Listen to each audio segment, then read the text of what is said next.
The sudden public release of a private letter written by Joni Lamb's own son-in-law caught everyone off guard. The revelation of the Daystar scandal was unexpected. Contained a wealth of startling insider claims and facts. Not only that, but this letter exposes secrets, names, and challenges the narrative that has been told for years. The consequences might fundamentally upend Christian media. What's inside has the power to totally alter your perspective. In the Daystar case, the communication from Joni Lamb's own son-in-law, Jonathan Weiss, wasn't only another rumor. At that moment, the well-constructed public narrative started to unravel. For months, Joany had repeatedly spoken the same phrase while standing in front of cameras and gazing at her audience. The only people Pete had issues with were her son Jonathan and his spouse, Susie. She claimed that it was a personal issue, a miscommunication that worsened. She indicated there were no issues with the rest of the family. Supporters found it simple to refute the accusations because the account was concise and straightforward. However, the day this letter was discovered, that account of what happened ceased to make sense. Jonathan Weiss, married to Rebecca, Joni's daughter, has been close to the authorities for many years. He wasn't an outsider, but he wasn't opposed to the government either. People treated him like family, respected him, and trusted him. He also discussed things he had witnessed that really unsettled him in his own words. The statement didn't skirt the issue, according to those who read it. The report described instances in which Pete's physical abuse of Jonathan and Suze's daughter became excessive. There was no discussion of kind deeds or miscommunications. JW wrote about unpleasant hugs and kisses. He felt that went well beyond what people ought to believe. "Oh well, he's been ripped off, or it's funny because we're both so strong, which is a blessing," they replied. "The feeble man was too much for me to bear. Despite his strength, he has been a blessing to me. He has prayed with me and spent more time with me in the Bible than even your father did." Not only was the information surprising, but the fact that it was written by a member of the Lamb family demonstrated that someone besides Jonathan and Suze had noticed suspicious activity. JW addressed the letter to Daystar's board rather than posting it online or alerting a neighbor, which made it obvious that he wanted the authorities to know exactly what he had witnessed. For those who backed Joany and the ministry, this was difficult to comprehend because the two lone voices narrative would have quickly collapsed if another family member had expressed significant reservations, demonstrating that the public narrative was not only untrue but the official account arrived at a very bad moment, and there was more to the Lamb family than what was depicted on television. Daystar's characterization of Jonathan and Susie as troublemakers who were the only ones concerned because no one else was allegedly at differences with Pete collapsed when JW's remarks were made public. There were now two couples inside the family who noticed things they believed to be wrong, rather than just two individuals speaking out. JW took the matter very seriously at the time, as evidenced by his decision to put it in writing. The letter was more than paper and ink in that instant. It was a break in the wall that Joany and Dar had constructed around their version of events, revealing that there were more facets to the truth, that there had been other voices throughout, and that not all of the family members were prepared to silently agree with them. Letters to a board like that, unless they believe the matter is urgent enough to require action. When Pete was originally accused, there was a silent sense of solidarity in some parts of the Lamb family. Neither Jonathan Weiss nor his wife Rebecca, who is the daughter of Joni Lamb, were impartial or spectators. They were forthright about whether they thought Jonathan and Susie were exaggerating or whether they were real. It was the first obvious indication that what they had been given might not be the complete truth as they watched the story develop. They would never be able to return to blindly accepting the official narrative once that skepticism had taken hold. Jonathan Weiss and Rebecca had shared the same rooms, witnessed the same exchanges, and experienced the same uneasiness. It meant a lot to Jonathan and Susie that they even pledged to help them if the issue ever went to court. Knowing that other family members share your perspective helps you feel less alone when you're dealing with something this serious, particularly when it includes a family member and a child. That's why many found it so difficult to comprehend what transpired subsequently. Eventually, that initial dedication began to wane. JW and Rebecca stopped discussing what they had witnessed in public, and they hardly ever discussed it in private. JW and his attorney declined to provide the police with a copy of his letter, which detailed actions he witnessed that alarmed him. Without the letter as formal evidence, Peter's case was far more difficult to proceed with after that one choice altered the direction of the investigation. Daystar might continue narrating the story as though Jonathan and Susie were spreading a false narrative in the absence of additional first-hand recollections from within the family. Since no other members of the family were speaking up, many fans who were observing from a distance thought this. The abrupt shift from outspoken support to silence left many wondering what had happened. Had JW and Rebecca changed their views about what they had witnessed, or were they remaining silent out of family pressure, fear of public criticism, or a need for protection? The time and circumstances made it difficult to overlook the potential for influence behind closed doors, but we won't know for sure until they express their opinions. Daystar is more than just a family-run company. It is a large, influential Christian media network with connections to influential politicians, churches, and affluent benefactors. The consequences of speaking up against the wrong individual can extend beyond damaged family ties. For instance, you can be expelled from organizations you've been a part of for years, lose your position in the ministry, or have your reputation in the Christian community damaged. JW and Rebecca were initially positioned to be crucial witnesses, family members who could attest that Jonathan and Suze's worries were genuine and not merely the product of resentment or personal strife, which is why their silence is so crucial. It might have been more difficult for Daystar to completely reject the claims if their voices had been heard. However, when they took a step back, the tide turned, and the ministry's official account of what happened was more credible without their testimony in the public domain. Additionally, there is the emotional aspect to consider. When the ministry resisted, Jonathan and Susie most likely counted on JW and Rebecca's assistance as one of their strengths. In addition to harming their case, the loss of that support likely made them feel even more isolated and under strain. It seemed as though Jonathan and Susie, as well as the truth, had been betrayed by the quiet.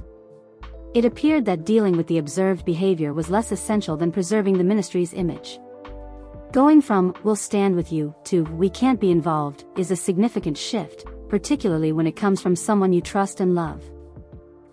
Not only is this section of the story about a single letter or a single refusal to speak, but it also explores how fear and influence can subtly shape decisions behind the scenes, how powerful institutions, even those that advocate faith and honesty, can make silence seem safer than honesty, and how silence affects everyone, not just those who choose to remain silent. In addition to altering the relationships inside the family, JW and Rebecca's transition from early supporters to mute observers also impacted the investigation's course, backed the ministry's narrative, and only provided half the truth to the public. For some, it served as a harsh reminder that when pressure mounts, not everyone is prepared to defend the same truth. From the beginning, Daystar's public remarks regarding the accusations against Pete were certain, fluid, and constant. The message remained the same whether the topic was brought up in press releases, interviews, or on-air remarks. Daystar claimed that the only people who had ever expressed concern for Pete were Jonathan and Susie Lamb. Despite what they described as a bogus smear effort, the remainder of the family remained steadfast in their conviction that Pete was innocent. If only two members of a family perceived a problem, perhaps the public would realize that it was just that, false charges intended to harm the ministry, without any real evidence or wrongdoing. This remark was repeated repeatedly by Joni Lamb, who seemed to want everyone to think that the issue had already been resolved. That version of events wasn't accurate. The messy, more destructive reality was what had transpired behind the scenes. Joany's son-in-law, Jonathan Weiss, had privately written a lengthy letter to Daystar's board regarding behavior he witnessed firsthand and that severely distressed him. The behavior involved Jonathan and Suze's little daughter. According to others who saw the letter, JW did not claim that the instances were unintentional or misinterpreted. In contrast to Daystar's public assertion that only Jonathan and Susie had ever voiced concerns, JW's letter was written from within the family and by someone who was meant to be a part of that cohesive group. For years, the ministry had been presenting the same tidy, straightforward narrative, but it was not only omitting crucial information, it was also untrue. If JW and his wife Rebecca were truly worried, Daystar's public statement would have collapsed immediately. The way Daystar handled the police inquiry further widened the gap between what was being said in public and what was taking place behind closed doors. According to the ministry, Pete had fully cooperated and participated in every stage of the investigation, and it was closed as a vindication, almost like heavenly proof of innocence. Additionally, they stated that Pete was exonerated upon the conclusion of the case. The cops, however, told a completely different tale. The lead investigator even stated that this did not absolve Pete of suspicion, thus the investigation was placed on hold because the child involved was unable to speak about what had transpired. It sounded like a government win to contributors who only heard the official version of events. In actuality, however, the probe was halted for depressing reasons and may be resumed at any time, as was the case in 2025. Even the way the family collaborated was altered by the public account. Those immediately involved knew the truth since Jonathan Lamb refused to sign a non-disclosure agreement and stay silent about what he believed to be abuse. Daystar claimed that Jonathan Lamb's termination had nothing to do with the accusations, citing performance issues and following orders. Here's where the carefully crafted messaging becomes risky. It wasn't only about showcasing the ministry. It was also about omitting crucial information that, had the messaging been kept straightforward, would have altered how people perceived what was happening. False accusations are being made by just 2 people. Pete is now free. The family is one. Those who were unaware of these facts continued to support Daystar. Controlling the narrative and eliminating an internal voice of resistance were the goals of his demotion, the NDA push, and final termination, not his work performance. After being emotionally invested in something, people are more inclined to believe it to be unfavorable. Because they had put their faith and money in Daystar, believing they were funding a legitimate and trustworthy ministry, supporters felt deceived when they discovered the letter, the police's genuine remarks, and Jonathan's true reasons for leaving. It felt like a betrayal to learn that crucial information had been omitted, whether intentionally or not. It's crucial to remember that this frequently occurs in influential organizations, whether or not they are religious. It is normal to attempt to manage the narrative when a scandal poses a danger to a brand.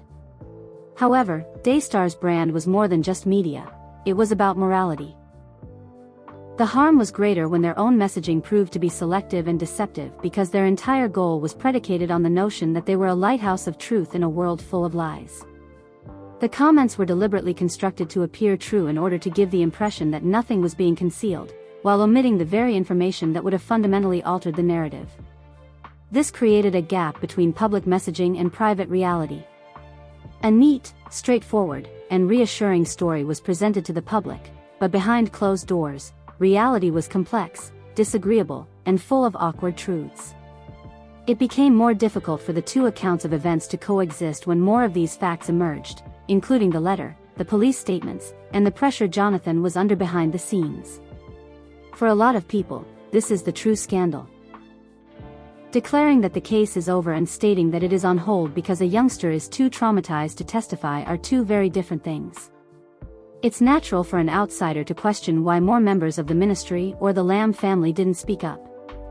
However, in the case of the Daystar incident, remaining silent is a decision.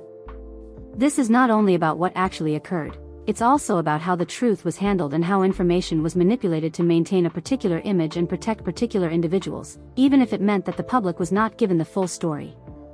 Trust was lost as soon as supporters were aware of that gap, and in a ministry that relies on trust, it is difficult to restore that kind of loss.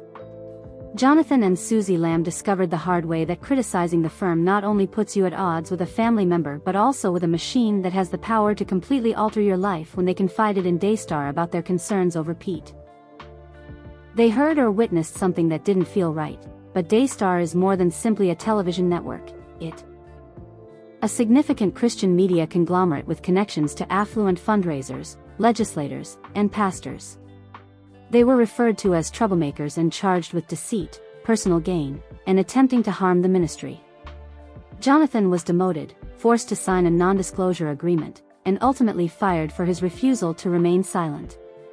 In the Christian society where they had lived their entire lives, they lost their jobs, their platforms, their financial security, and their relationships. Rebecca and Jonathan Weiss, who had privately expressed similar concerns, adopted a different tack. When it came time to give JW's letter to the police, they pledged to stand by Jonathan and Susie and provide testimony if the case went to trial. However, the letter that revealed The case would have been weaker and Daystar could have continued to convince the public that there was no evidence and that the only reliable witnesses were Jonathan and Susie if the letter hadn't been present. Why would someone write about their problems and then remain silent? Perhaps the power of words holds the answer. Speaking up may result in a loss of ministry employment, estrangement from family, public and private criticism, and accusations of disloyalty to God's work, not just your family. Protecting the institution frequently entails protecting the wrong people, especially in high-profile ministries where reputation is crucial.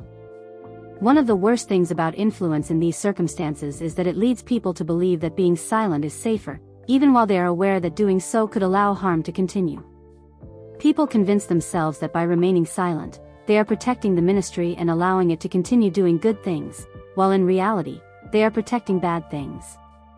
The goal, the leaders, and the standing they have established. Susie and Jonathan were aware that speaking the truth would be very expensive. They lost family ties, were publicly chastised by others who only knew the sanitized version of events, and had to leave professions that would have provided them with a future at Daystar. However, they had witnessed the situation fluctuate, and they couldn't bear the idea of having witnessed something wrong and done nothing. Additionally, it can be incredibly burdensome to remain silent when someone in peril could have benefited from it. The cost for those who remained silent was different. They avoided public humiliation and career issues, maintained positive connections with their families, and kept their ministry careers, but they are aware that they had the opportunity to speak out but chose not to. The impact of Daystar also altered public perceptions of the circumstance.